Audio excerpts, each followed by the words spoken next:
I used to believe love grew safest inside family walls, that no matter how loud the world became, the people who shared your blood would whisper comfort instead of doubt.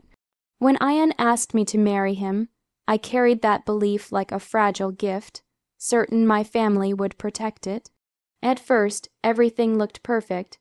My mother hugged me tightly when I told her, her smile wide enough to convince anyone watching.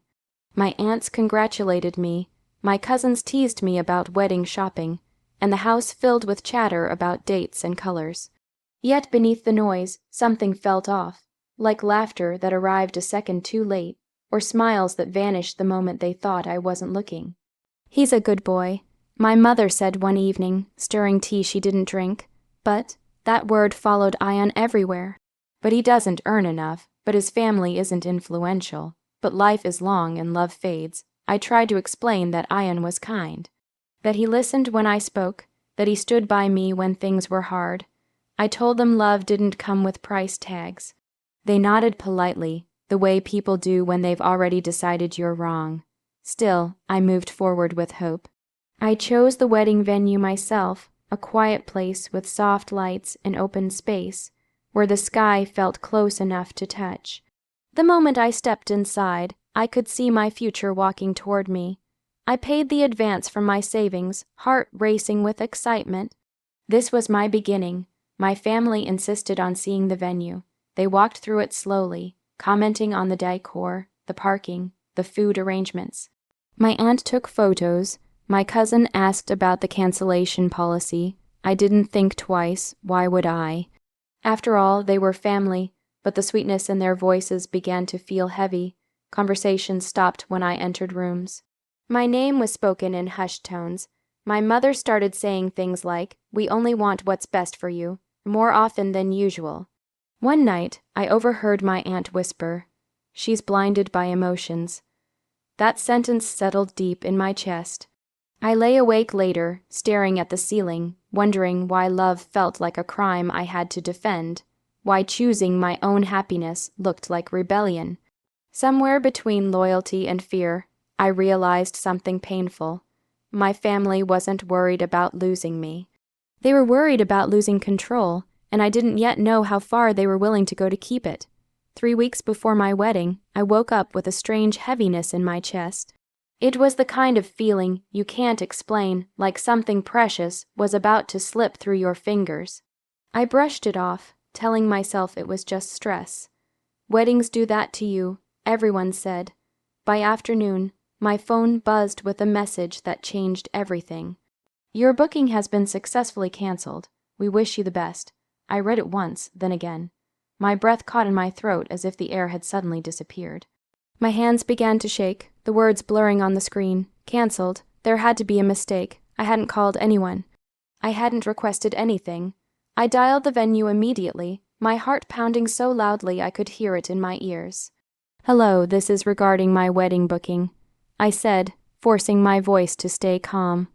"I just received a cancellation message." There was a pause on the other end, papers shuffling. "Yes, ma'am," the manager replied. "Your booking was canceled this morning." I didn't cancel it. Another pause longer this time.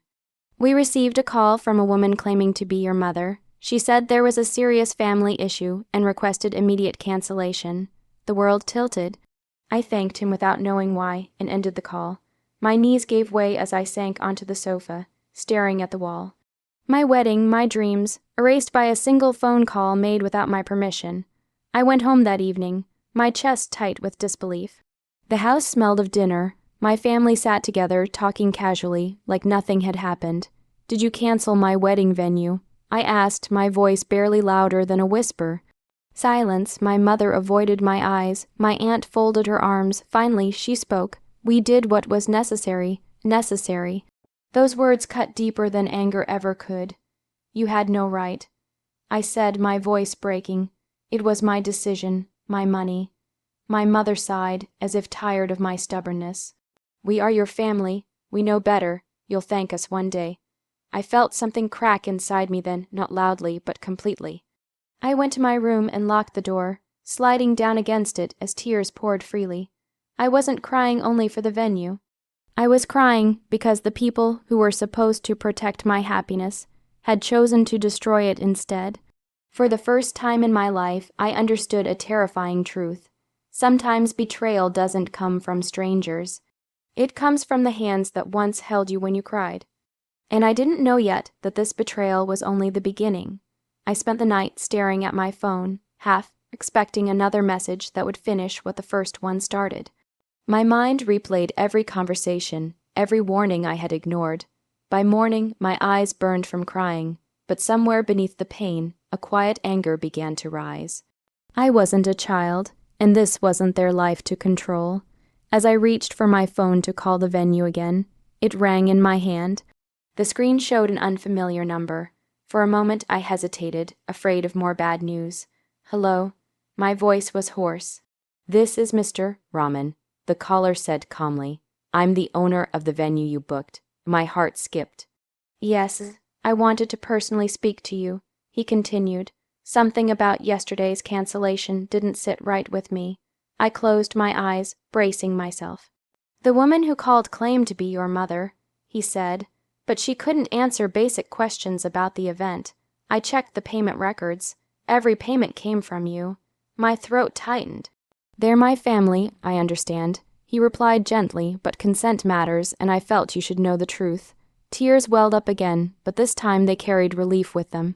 "I'm so sorry," I whispered. I didn't know what to do. There was a brief pause before he spoke again. "Would you like me to call them back?"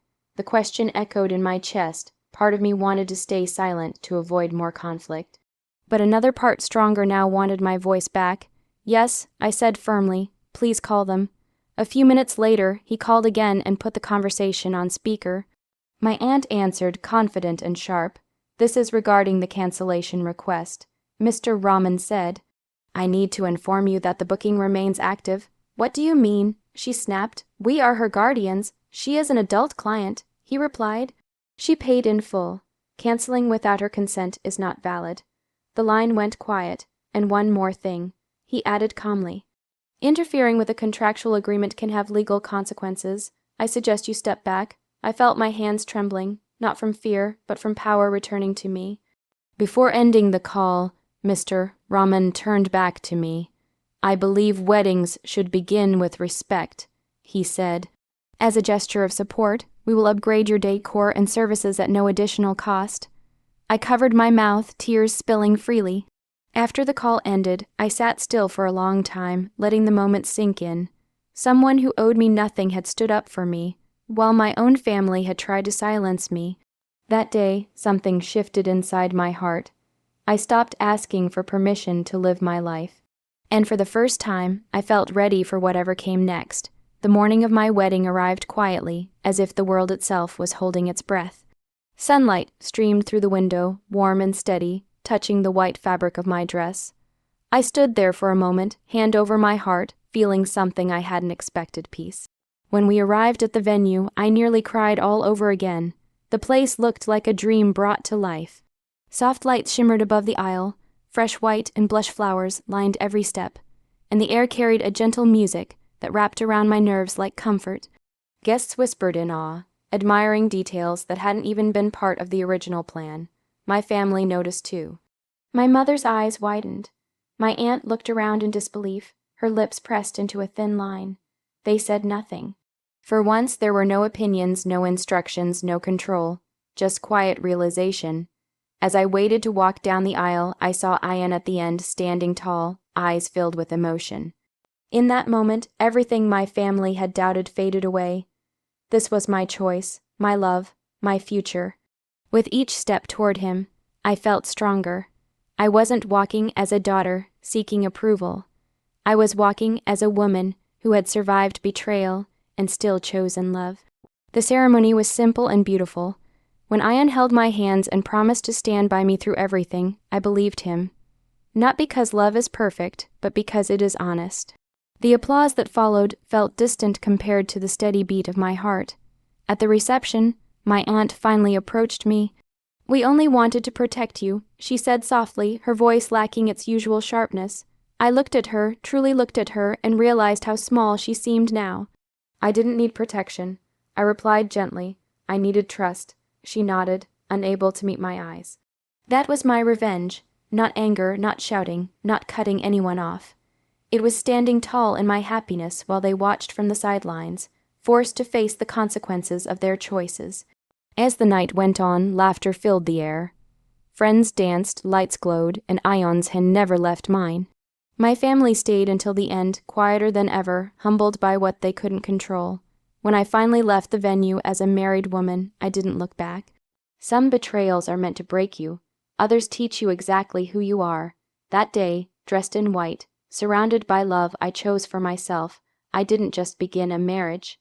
I began a life where my happiness was no longer up for debate.